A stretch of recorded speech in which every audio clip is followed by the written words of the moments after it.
always try to be better than what you were yesterday. If you can't say I'm better than what I was yesterday, that means you're doing a disservice to your past self and to your future self. So train is critical to do it on your own. Working on self first and being able to scale self, then you can scale the family. Then you scale a family, you can scale a business to be able to grow and prosper. Do you really want it? Do you really want it more than what you can breathe? And when you decide you want it that much, that's when you're going to be successful. That's when you're going to go and challenge yourself by yourself alone and look in the mirror and realize that, hey, that person looking back at you is shaking their head at you if you're not doing everything that you're supposed to do. That person in the mirror is your judge.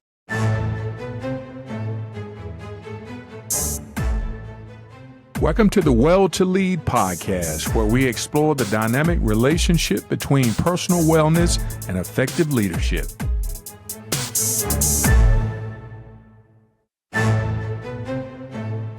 So listen, how about you do this? If you've already kind of given us, Albert, a little bit about yourself, maybe give us a more, formal introduction to who you are and some of the things that you're doing, and we'll kind of kick off from there. Thanks, Bobby. I like to just let your audience, from this perspective, land with this. My name is Albert Butler. I'm a CPA, but also have an MBA, and my MBA focus is on small business and entrepreneurship. That really helps resonate with a lot of people, especially from an America perspective, that small business is the foundation of what this country is built on. And navigating that and understanding the ins and outs of it is where I come into play.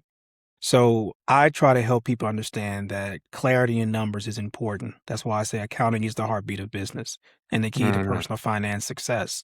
Because with that clarity, it can help you be able to make decisions. And those decisions are going to help you grow and scale internally first, then with your family, and then with your business. Because at the end of it all, we want to leave a legacy. And that's right. where I kind of land everything at in legacy. I'm a legacy builder and I believe in it. So I tell people that I am not just your CPA. I'm a life strategist in that regard because everything comes back to the numbers and I help you guide and lead to help scale your family for legacy. Love it. Love it. Gosh, man, it's interesting that you mentioned legacy.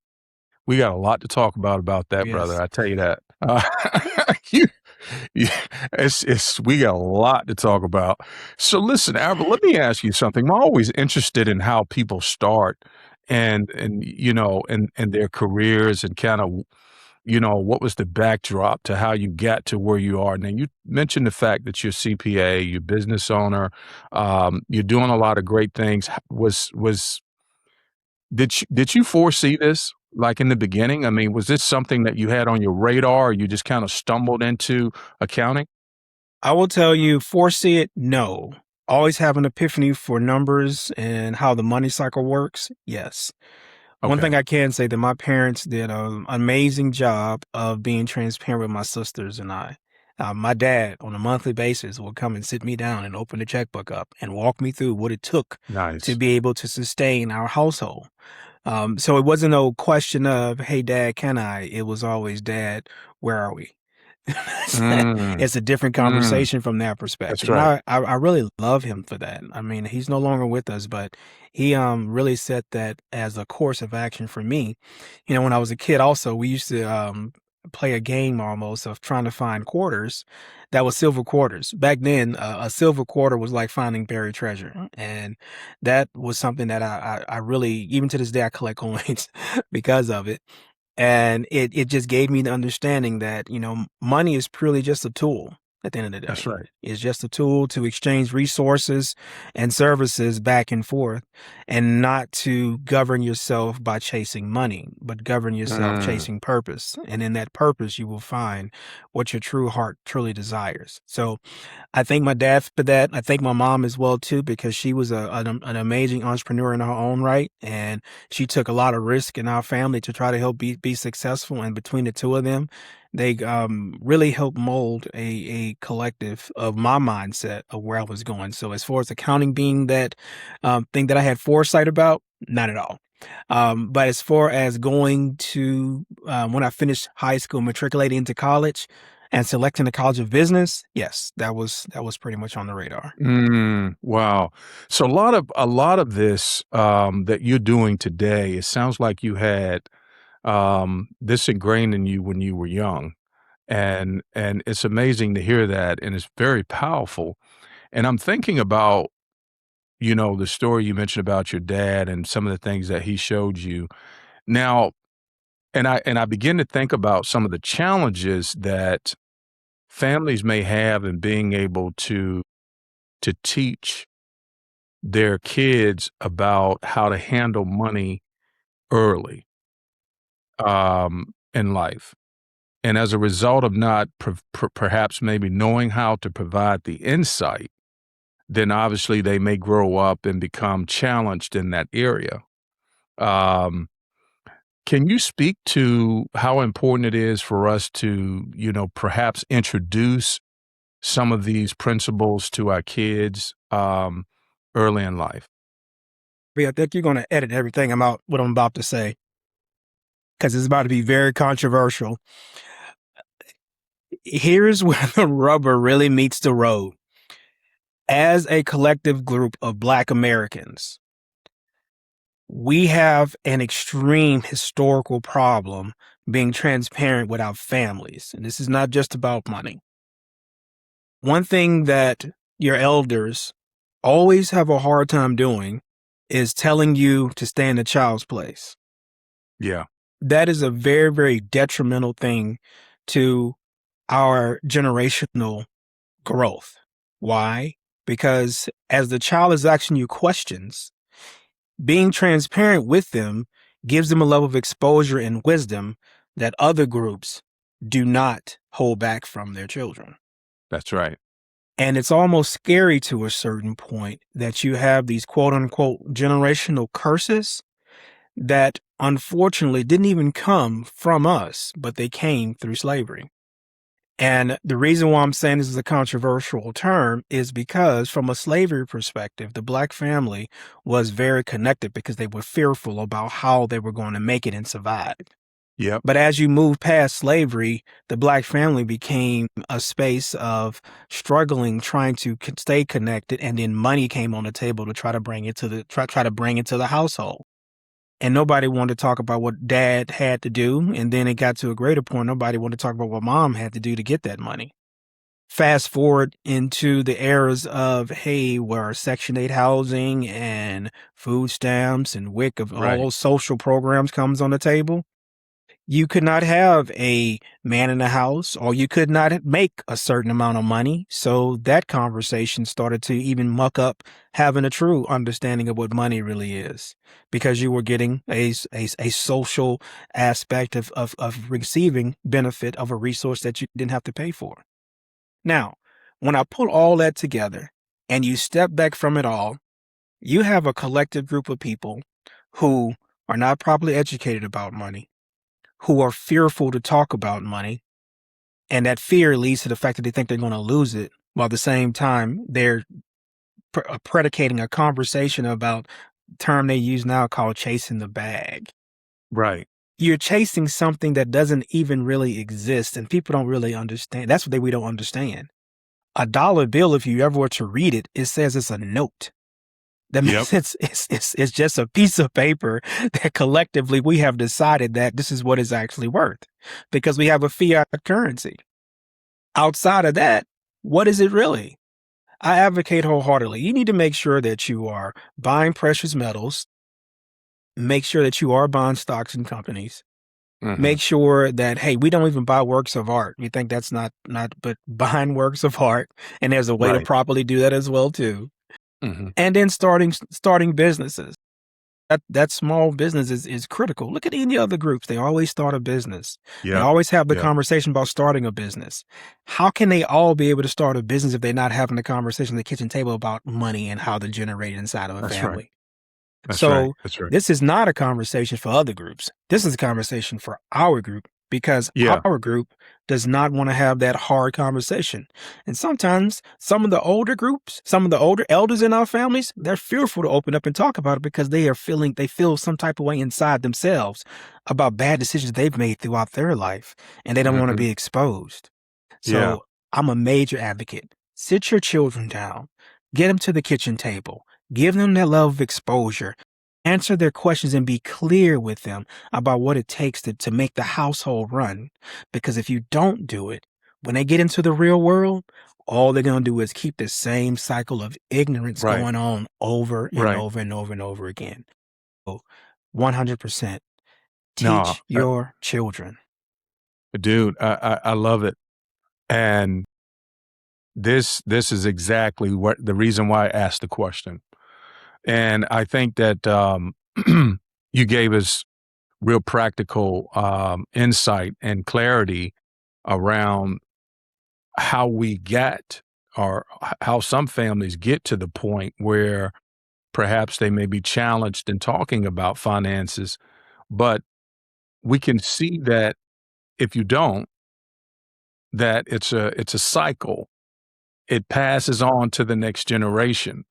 And you spoke about legacy earlier and how important legacy is. And for us to be able to change what we choose to pass on, then as parents, we must become more financially literate.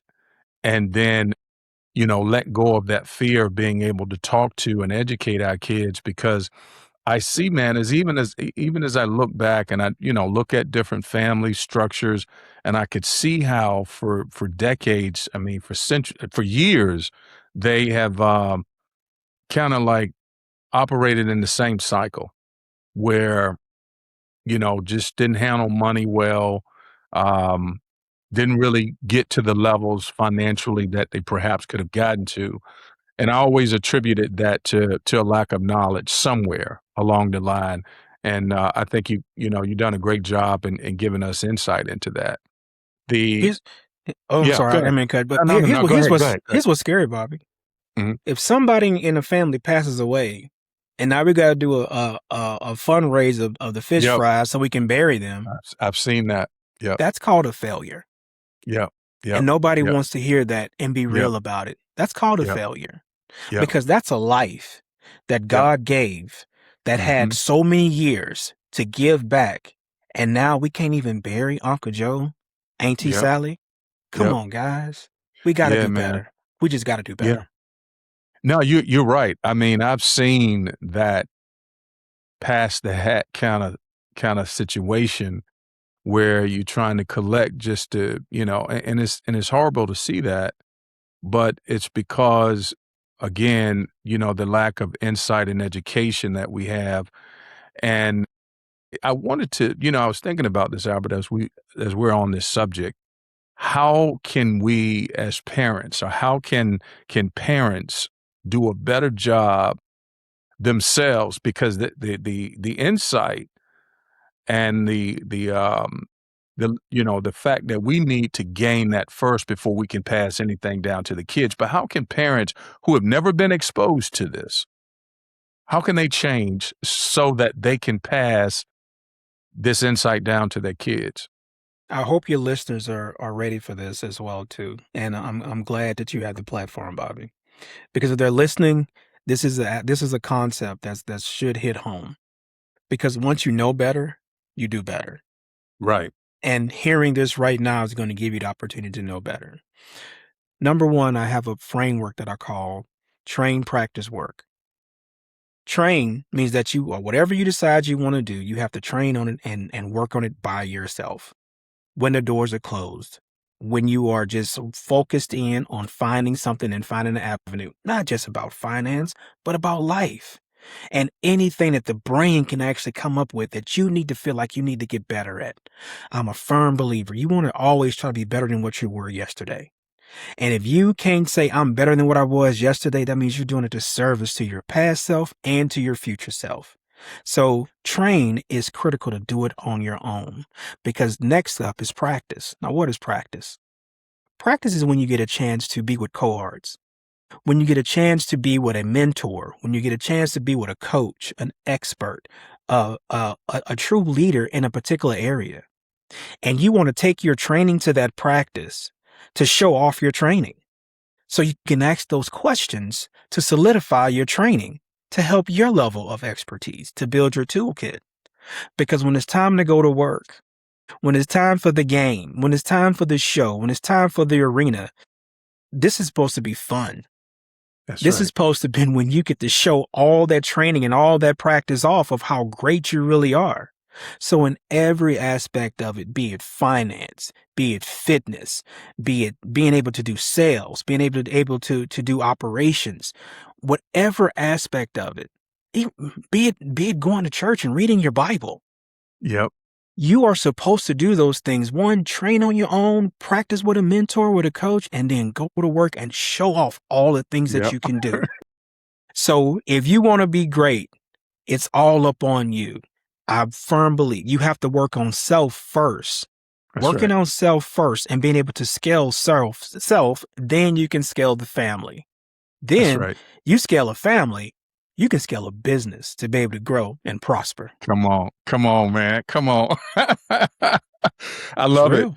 I mean, you simplified it. You're absolutely 100% right on that. I mean, that's it. I mean, that's a simplified framework process that anyone could take on That's right. That's right. under any endeavor, whatever it might be, and you can work that to be able to achieve the kind of results that you're seeking, man. But I think that's powerful. Let me ask you this, Albert, at what point in your journey did you discover this framework that you just mentioned?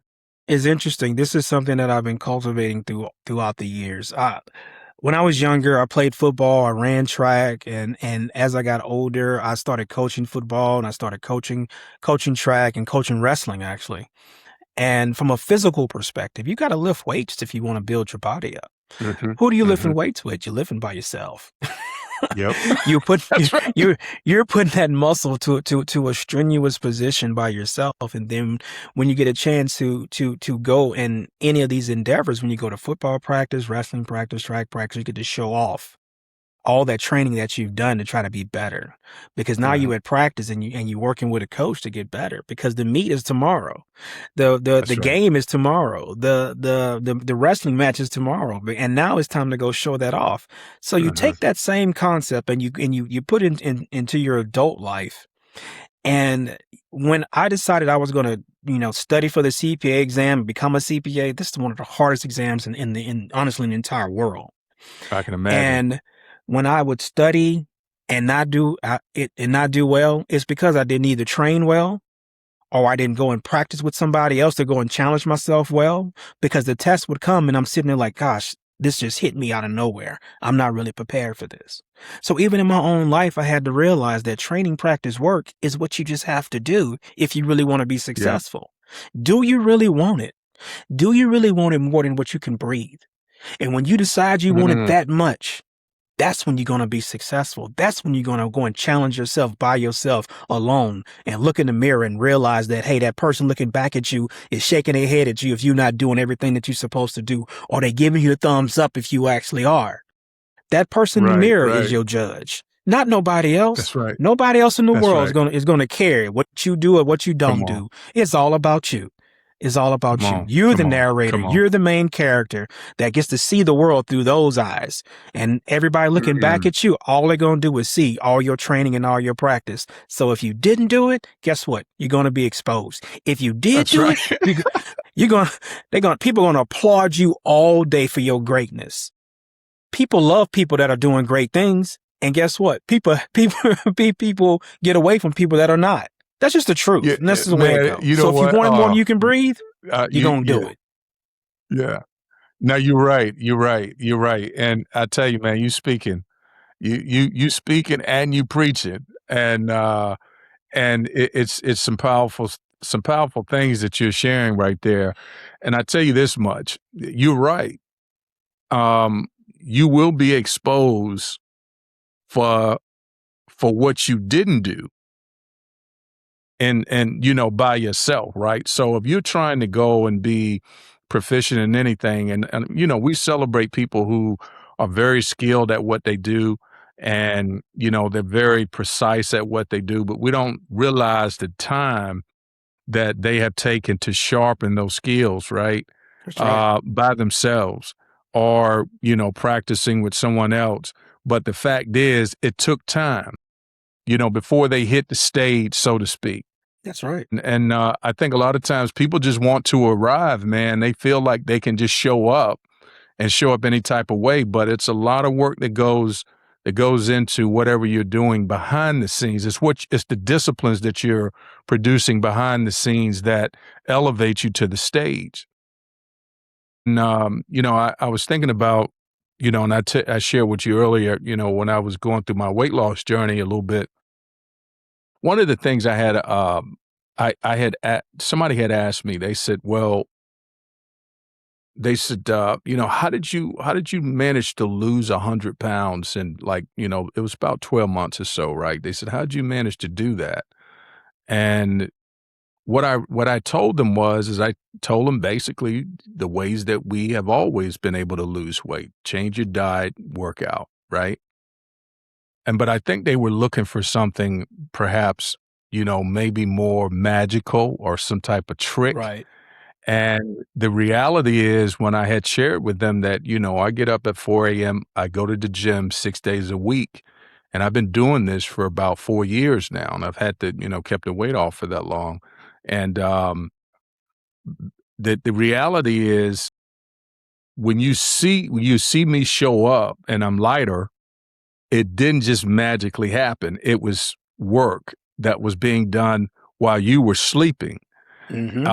to get the results. And I think that's the problem that a lot of people have, man. They just feel like they can show up and they get the results, but it's the work that you do behind the scenes. So I completely agree with you. Um, it's what we do when nobody's watching, That's right. you know? I want to stay with this one topic. Then we can transition to something else. Like I mentioned before, I did write a book, and I dedicated the book to my mother, who had recently passed.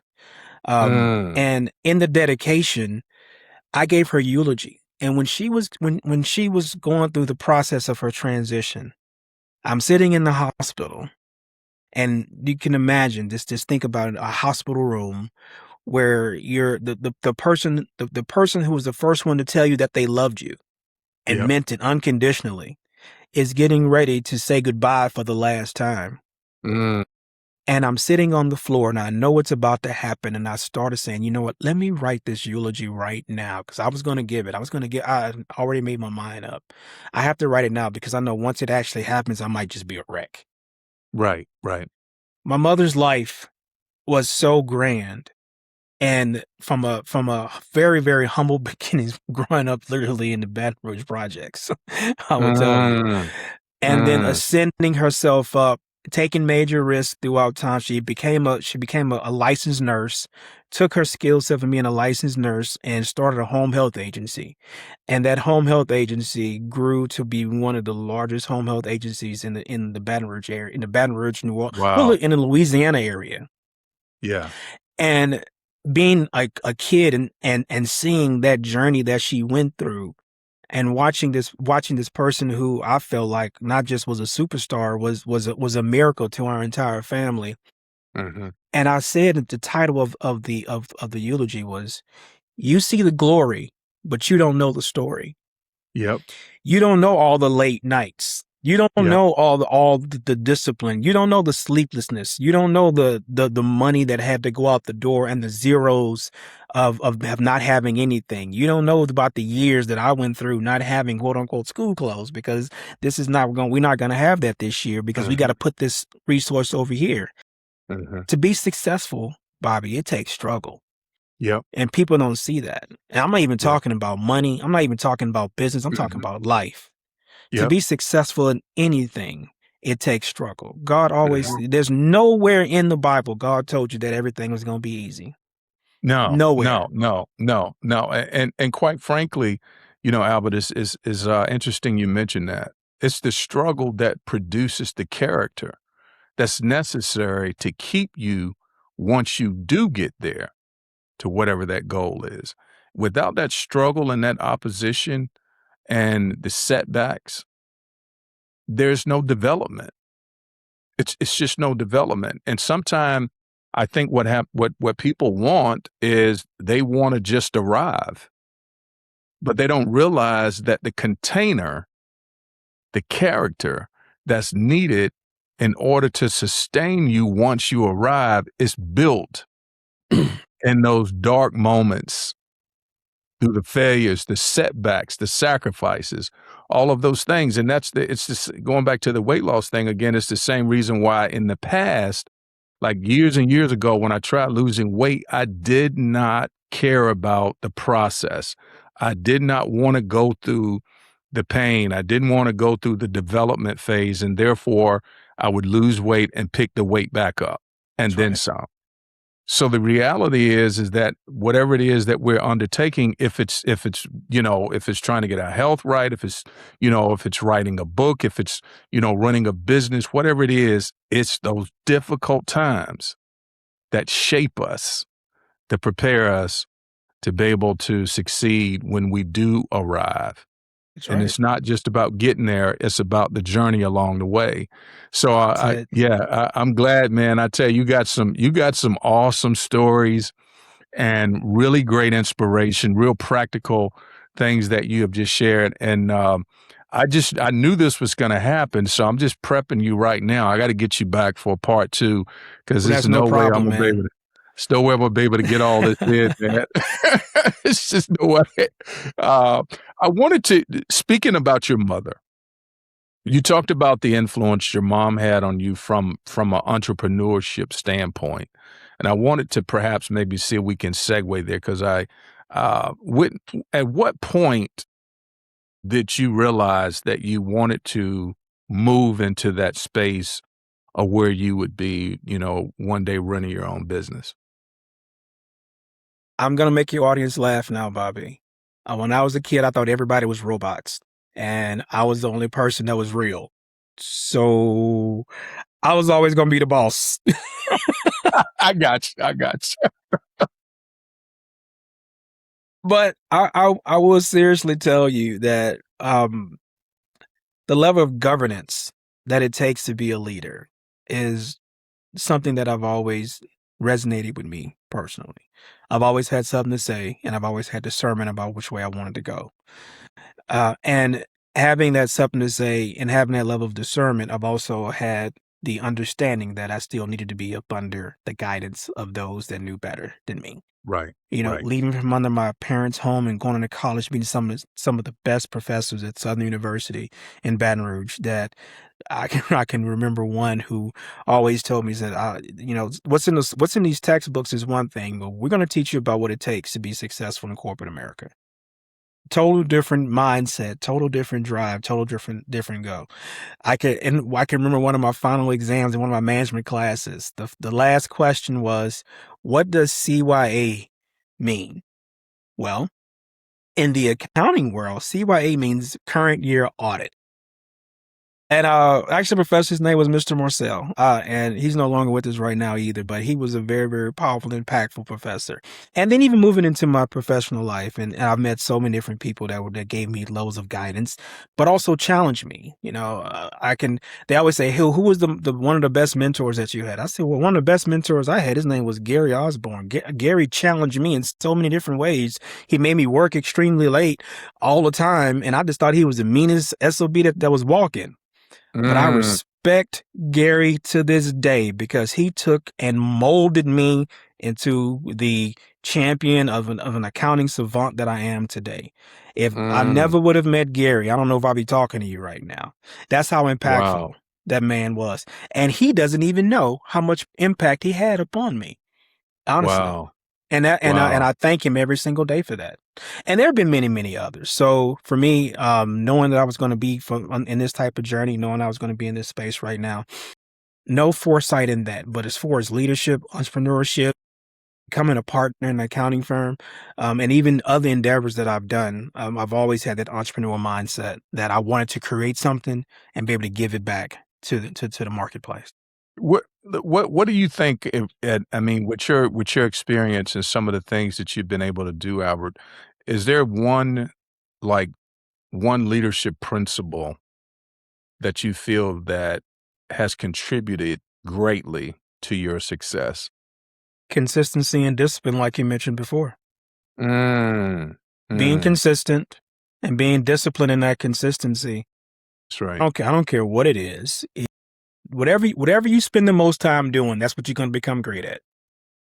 Come Challenge on. everybody with this all the time. If you Come on, spend your man. time reading, you're going to be an amazing reader with a whole lot Come of on. information to share. If you That's spend right. your time scrolling nonstop, you're going to be one amazing scroller, but I don't Yep. know what that's going to bring to you. You Yep. know, if you spend all your time playing Fortnite, yeah, you're going to be amazing at playing Fortnite, but I don't know if that you might better go and do a Fortnite challenge and win something like that. I Right, don't right, know. I don't right, know. right. But whatever you spend your time doing, that's what you're going to be great at. And that's what I Now, learned very, very early in life. now you're right about that. Yeah, the time that we invest is an indicator of what type of outcome we should expect. And if you just named it, I mean, if you're scrolling a lot, you can't expect to be a phenomenal reader if you're scrolling all day and your brain is just being, hijacked by these videos and algorithms and so forth. So no, I completely agree, man. I think, those two pieces, consistency and discipline is just, they're really must-haves to achieve success in any measure or endeavor that you're undergoing. But, speaking of entrepreneurship, what's your take on people going into business or starting a business, and it be solely based on the amount of, income that they feel that they can derive from that? Because I hear, you talked earlier about the chasing the bag, and sometimes people are starting businesses for for what they perceive to be the freedom that they get from it, and also it could be a lucrative industry to go into. What's your take on that? This might be more of a part two or as well as two, but I this is what I do in practice. I meet so many entrepreneurs across the board. And when I first meet them, we don't even talk about the numbers. We don't even talk about money. We don't talk about none of that stuff. We talk about them as a person Yeah. because my job is to understand what got you to where you here where you are today. This is a cliche, but if you follow the money, you will find the answers Yep. in every aspect of it. One thing, Bobby, that we all have to do as an American citizen is file what's called a 1040 return. Hmm. Everybody has to do it. I don't care how much Yep. money you make. I don't care what's going on. You have to file that return. And Hmm. in filing that return is purely just a narrative of numbers. So telling that story is telling everybody how you actually made your money for that current year. So Right. if you're an entrepreneur and you decide that you want to go in business, we need to understand who you are as a person and how you have derived this narrative of numbers that you're trying to walk down into. Because the business Hmm. is one thing, but that 1040 is an individual thing. So let's talk about the individual and where you are today. Because again, I'm going to say this. Once you can scale yourself internally, then you can scale your family. And I go Yeah. there second because the business is just an asset. The asset is for who? Is for your family. That's right. That's If right. you walk into down the road of becoming an entrepreneur, guess who you're taking with you? Your Your family. family. Yep. And if you are not the type of person to be able to govern yourself accordingly to help scale them right along with you, you might be walking down that road alone. That's Because true. your wife needs to be aligned with you if you have a Yep. wife. Your children needs to Yep. be aligned with you if you have children. But guess who else needs to be aligned? Your extended family. Because if you in a space where mom and dad are still around, that's your counsel. You need to go talk to Yep. them so they understand the demands that you're going to put on yourself because starting a business is birthing a whole new baby. Yep. It 100%. It is. takes It is. time to Yep. cultivate. It takes planning. It takes every aspect of knowing your numbers and forecasting to see where you're trying to go. You got to be able to go raise capital. That's Mhm. that's a real Mhm. thing. Unless you're Yep. going to bootstrap it yourself and just throw all your money into it, and that's a risky endeavor as well too, Yep. because a business is a risk. Mhm. But it's a risk Mhm. that has a huge reward, but it's still the risk that has a huge default rate of 0 as well too. Mhm. So Mhm. I tell entrepreneurs, you ready to do this? Okay, let's do this. But let's talk about you first. Who Yeah. are you? That's the question. Should they look at a business, in your opinion, built around who they are or a purpose-driven business as opposed to a business that's solely based off of how much money I can make? Money is not something that should come on the table at all. I'm gonna say this clearly. I want to make sure I'm very transparent about this. Don't do what you do for money. Do what Mm, you do for purpose. mm, Bobby, you are a spirit that has a soul that's wrapped in the body. This body is just an avatar that God gave you five senses to absorb and bring in raw data that you see, that you smell, that you hear, that you taste, that you touch. That's raw data coming in that goes to the soul to determine how we're going to handle and govern this. That governance feature of the soul is built on the values that you have inside of you and that's right. how you're gonna manage that data. That data and that management of that soul wraps around the spirit. So if you're doing what you do for purpose, that purpose is that light. That purpose is that guiding feature. That purpose, once you walk in that purpose, it starts to resonate and project out. As it projects out, others will gravitate over to you, and you will be amazed at what these others are going to want to do for you because they are people just are just drawn to positivity in that regard. That's right. That's You right. walking That's in your right. purpose. Guess Yep. what happens when they drawn in? They start giving you money Yeah. because they want to be a part of it. Right. Bobby, Yeah. I walk in my purpose every single day, and I don't beg for anything Come on, because I'm bro. helping so Mm, many people. that's I right. That's love right. helping people. I love Come on. giving them this narrative of money and finance. I love Mm, it because I directly connect and I directly resonate with my clients consistently and I help change lives. It's that's it. so powerful and that energy just comes out, just comes out, just comes out. And I preach it on a consistent basis because it's real. Now, the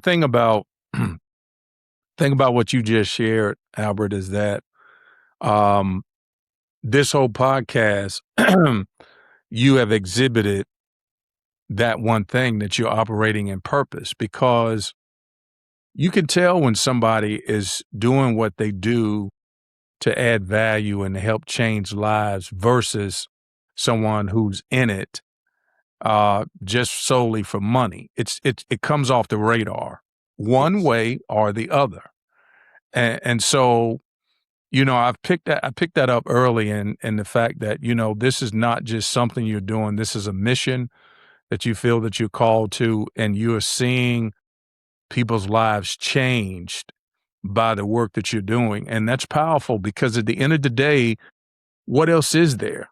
I mean, Right. you know what I'm saying? I mean, what else is there to just live a life that's solely focused on what you can get versus what you can give? Hmm. Because you said something earlier about the gentleman that had impacted you.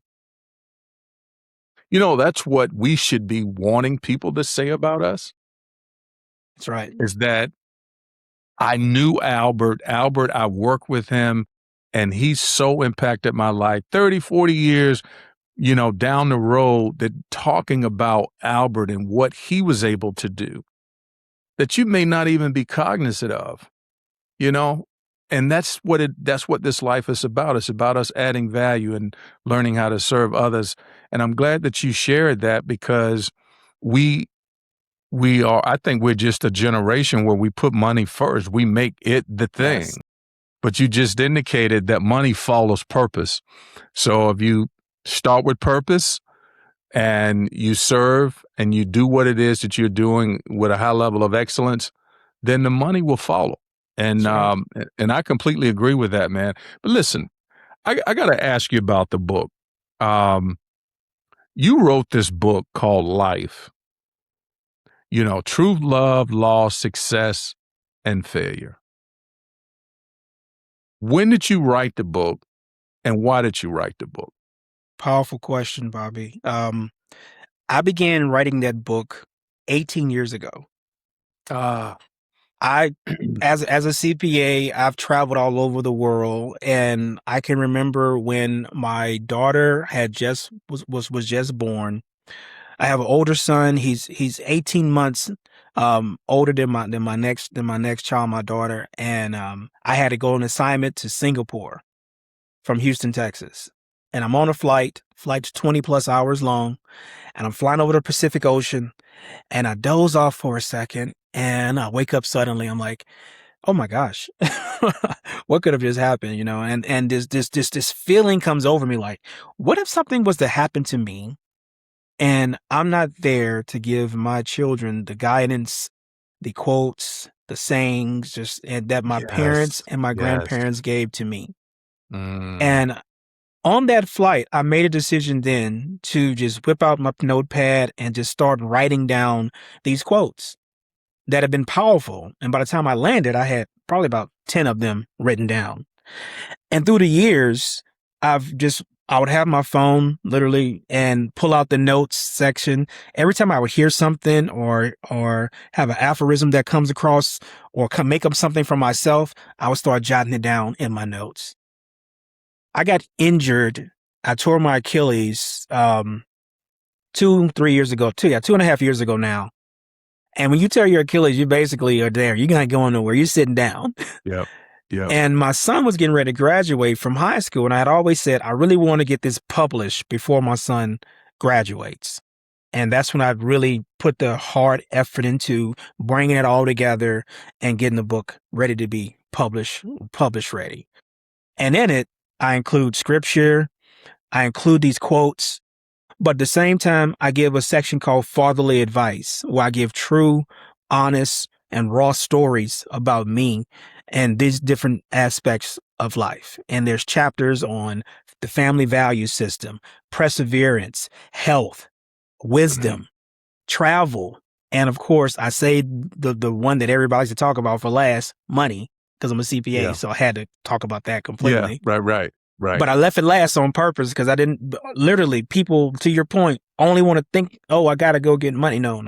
This section of the book talks about the real purpose behind it and how you can gravitate to be able to get it. And the stuff I talk about, you can hear it in my voice that the same thing will be inside the book, a level of consistency across the board there. So that's the genesis of Mm. it. That's the culmination of it.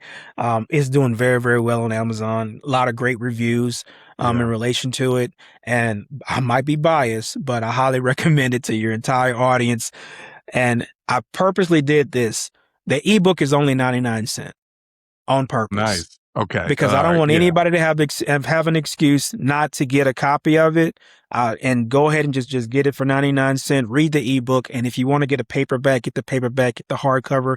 They're very, very beautiful items to put on your bookshelf. But the words in there is what the real treasure really is, and the journey to do it is what made me so excited to even share this Yeah. today. No, I love the inspiration that led you to writing this, and that even speaks to legacy, and wanting to leave something back, or for your kids and for the next generation, right? To have something from you that you penned, you know, showing or talking about, the wins and the losses. And I think that's powerful because the book, the things that you're producing, the things that we're producing, even, the show, the hope is that these things will outlive us. It's it. Yes. Someone to pick that book up that Albert wrote way back in the day, 70, 80 years from now, and said, wow, man, this guy was pretty cool, man. He got some good stuff in here. Right. In other words, to me, that's what that legacy is, and what it means is that what we're doing now and the impact that we make, it outlives us. It impacts people into the future that will be able to, feast off of some of the things that we were able to provide while we were here on this journey. But let me ask you this, Albert: in your opinion, what was the one chapter or one thing in the book that you felt like was probably the thing that impacted you that you would maybe want to share a little bit about? I would really say the kickoff of the family value system right in the beginning of the book. Okay. And because I believe so wholeheartedly the importance of family, that having your culture, having your system, having your levels of morals that you instill in your children is what they're going to instill in their children and Right. their children's children is the real purposes for the foundation of all of it. And I include a powerful quote in there called I can because I will because I can. Although that sounds like motivation, what it really is knowing that nobody can tell you what you can't do. Only you Mhm. can tell you what you can't do. That means that you can tell you what you can do because of your Mm. willpower and That's your right. ability to push through. And in the beginning, that really is very very powerful. And understanding that that system is so critical because families have to stick together. They just have to. That's right. This world today is designed to pull us apart. Yep. And the reason why I say that is because if you go to any area where you have a group of people, all of them have their face downs in this. And they're Mhm. spending more time connecting with this than they spend time connecting with their family. That's right. And that's just so, I would say scary. It's scary. Yeah. No, you're right. You're right. And and I think we're seeing the repercussions of that level of commitment engagement we have to that device in our hand by the type of world that we see that we're a part of right now, and just seeing how society has kind of just continues to struggle and lose its way. And I mean, again, the things that you've shared today, the passion you have for what you do, the family piece, I think is so vital, and I think it's worth our listener audience just getting a copy of your book to learn more, because what you're doing obviously sounds like it's really impacting people's lives. And you started the show off by talking about your family, and then you're talking about your family, in other words, your kids and how important they are. And I tell you, man, you can't beat that, bro. When it's all said and done, all the awards and all of the other stuff, that comes along with life that we sometimes find ourselves focusing on, it's really all about your family, man, and what it That's is right. that you're doing to help add value to them. And I think it's important, all of the things that you've shared today are so important, but I think it's important for us to go grab a copy of that book, man. So listen, let me ask you this. Before we get ready to close out, I did want to ask you, um, are you coaching? Are you do? Tell us what else you're doing. We know you're doing the CPA and the accounting thing, and you're obviously you're doing podcasts and things of that nature. But what else are you involved in that you would like for our audience to know about? So transparently speaking, Bobby, my practice and what I do is what I do because it is truly that passion like we talked about. So, from a coaching aspect of it, I tell folks all the time, I am a business life strategist. What does that Mm, actually mean? It means 100%. You come, you work with me. You come, you talk with me. We're going to again talk about you as a person, how we can help scale you. My job and my mission is to allow you to leave that legacy. And I'm going to give everybody a scripture, and I want everybody to go back and take a look at this. yeah, yeah, Proverbs 13:22. Proverbs 13:22. A good man leaves an inheritance for that's his right. children's That's right. children. That's And right. that's what my mission is. I want to help as many people who want to listen learn how to scale so they can leave an inheritance for their children, the children that you haven't even met yet. That's right. That's what's on the line. So it's not about you. It's about the Yeah. people that you haven't even met yet. And that's my mission. That's what I want to give. Oh. I love it. I love it. And see, you know what? I know I got to get you back now because we didn't even spend time on the legacy piece, and I had a lot of things I wanted to ask you about that. But let me ask this though. I do want to ask you this. When you quoted that scripture, a lot of people believe that inheritance, that word inheritance, is solely money.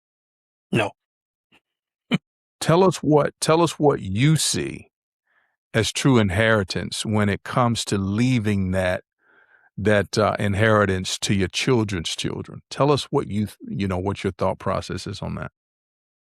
the inheritance truly is your value system. How we move as a Mm, family, what we that's talk right. about, what are the That's right. experiences. I'm gonna give you a story to answer this question. My father's birthday was on December 24th. So that meant that every year, our Christmas was a Christmas party from my dad that rolled into Christmas morning for a Yep. celebration of Jesus. So that is an inheritance. That is those types of experiences is what this really is all about. Spending Mhm. time, Yep. talking to, breaking things down, being transparent, having a family culture, having family game night, Uh-huh. having Uh-huh. family movie Uh-huh. night. Those things are so important that this is not just about money. Yes, you should make sure that you're doing everything in life to set your family up that they don't have to worry about trying to bury you. Right. Right. But Right. the biggest piece of that is not just the financial aspect of it, it's also the cultural aspect of it. Writing down your memoirs, That's right. leaving your journals to your children. That's Yep. huge. My book that I Yep. wrote is a journal of my life. Yep. This is part of my legacy, what I'm passing on to them. How you move, how you think, being a thinker, being a creator, all those things are so important. And that is the inheritance for your children's children. Love it. I love it, man. I love it. Dude, I tell you what, you have been a blessing today, brother. Oh I man, appreciate it. Yes. I have thoroughly enjoyed having you to come on the show today, Albert, to really, be a blessing to our audience as well, man. I'm sure they're gonna walk away with a lot. Now, you have the book out there. What are some of the other it's on Amazon. Tell us how our Yes. audience can reach you and get the book and all that good stuff. 100%. AlbertButler.com is highly active, but I would also say that if you just Google Albert Butler CPA, you're going to find 2 or 3 pages of all the things that I'm pushing out right now. I've been published on Forbes.com. I've been published in Yahoo Finance, Access Wire. All those things are available as well too. I Nice. encourage your audience to read those articles that are out there. And the book, like I said, it's on Amazon. It's an easy find. Albert Butler Life or Life by Albert Butler. It'll pop right on up, and get yourself a copy today. All right. Sounds good, my friend. Well, listen, folks, that's all we have for you guys today. I certainly appreciate you taking time out of your busy schedule to join us. And Albert, thanks again, man, for coming on the show. I really had a blast, man. Um, and continue to do the great work that you're doing, man, and continue to impact folks, man, like you're already doing. But thanks again for coming on, man. I had a blast. Awesome, Bobby. If I can leave one thing with your audience, just remember, I can because I will. I will because I can. Don't let nobody else Love tell it. you what you can't do. You can do whatever that you truly want to do and put your heart to. Love it. 100%. Great way to cap the show off, man. Until next week, folks, you guys have a good rest of the day. Take care and bye bye.